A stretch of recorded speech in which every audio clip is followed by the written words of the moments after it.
Hey folks, do you want to know about federal health agencies want to fund studies on minor cannabinoids like Delta-8 and Delta and CBG and CBN? You guys stick around, man. I'll talk to you guys about that. As you guys know, man, my name's Eric. I'm the Whatever guy, and me and Justin Time shoot videos over at this channel 5 or 6 days a week, basically keeping you guys updated on the world of Delta-8, Delta-9, Delta-10, hemp, cannabis, and just what's going on around. And today, man, got some really good news. Was over there floating around over at Marijuana Moment. For those of you that aren't aware, I run a small handyman business, and so I ran over to Crestview to take care of some work today. And obviously, the logistics side of the work that I needed to do was just not ready to go, and obviously wasn't in a very good mood. So I came home, was floating around on a Marijuana Moment, and took a look at a story they had over there. So I'm going to flip over for you guys to check this out, because this is a really cool article right here that you guys probably need to know about. It says federal health agencies want to fund studies on minor cannabinoids like Delta-8 THC and marijuana terpenes. And for those of you that are not aware, the two types of plants in the world as far as cannabis goes, basically both plants are a cannabis plant when they're first planted, but as a plant is grown and it comes up to full fruition, if that plant has less than 0.3% Delta-9 THC in it on a dry weight basis, that makes that plant a hemp plant. The 2018 Farm Bill has made everything that's inside that hemp plant legal for use, okay? And so for those of you that are aware, again, I've said that there's cannabis plant, hemp plant.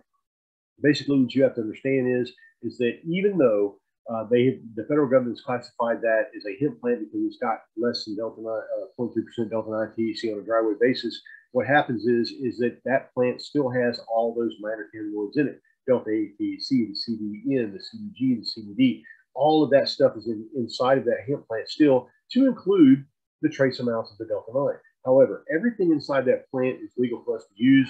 And here we go with the federal health agency recognizing that and realizing that they want to fund studies on minor cannabinoids for these different classifications. And let me get into this right here. It says a group of federal health agencies is reaffirming its interest in supporting research that explores the therapeutic potential of minor cannabinoids and terpenes in marijuana.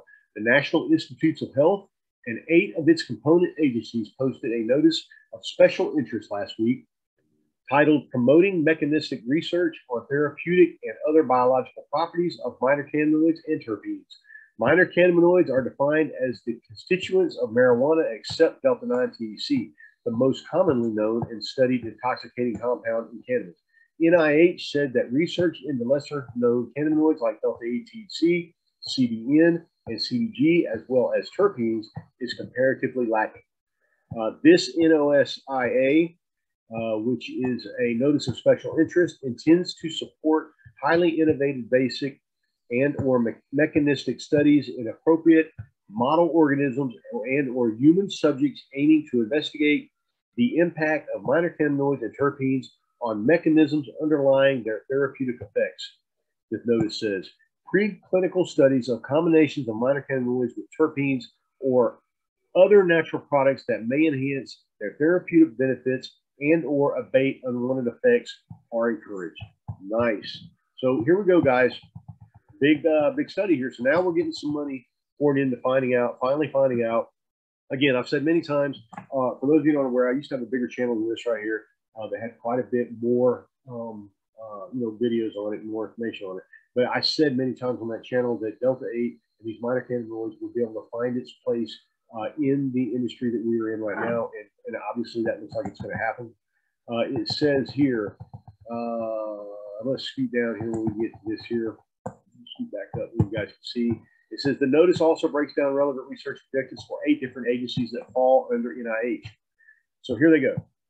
The National Center for Complementary and Integrative Health, National Eye Institute, National Institute on Aging, National Institute on Alcohol Abuse and Alcoholism, National Institute on Dental and Craniofacial Research, National Institute on Drug Abuse, National Institute on Neurological Disorders and Stroke, and National Cancer Institute each have specific requests for researchers.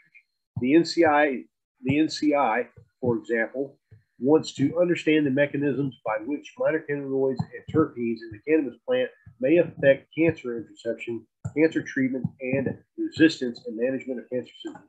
For those of you that aren't aware, there's already been a study that's been shown that in cancer patients that were under a full chemo regimen that were administered a dose of Delta-8 experienced no nausea, and were 100% able to create an appetite where they were able to eat. So we do know that that study's out there, and obviously they're looking at other studies as we move forward. That one for the National Cancer Institute. This one for the let's see what's this. The National Center for Complementary and Integrative Health said its primary interest is learning about how minor cannabinoids and terpenes might affect pain, which obviously wasn't that long ago, guys. And I just did a video on this channel about delta 8 THC pain. So you guys want to check it out. Obviously, I'm not a doctor, but I did report on how delta 8 helped me manage my pain. It says the NIAA plans to investigate how CBD and other cannabinoids can treat alcohol use disorder. The NEI is looking for studies into medical potential of cannabinoids in the treatment of glaucoma, retinal degenerations, and uveitis. And the NIDA, meanwhile, wants researchers to study cannabis constituents in the context of substance use, and or substance use disorder. All the way around. All right, so we're going to stop this share. Apologize for that right there. All right, folks, there you have it. You guys understand that federal health agencies are actually looking into delta 8 and minor cannabinoids, which is really, really good news for us. And hopefully in the future, delta 8 will be able to find its place. I had a comment the other day. A buddy of mine hit me on the thing and wanted to know if delta 8 was going to be able to survive. And obviously, with studies like this, that's a continuing effort, and it appears that delta 8 will be on the radar for a long time to come. All right, folks, whatever, guys, signing off. We're going to have a great week, and I will talk to you guys tomorrow. Sorry about that snafu right there.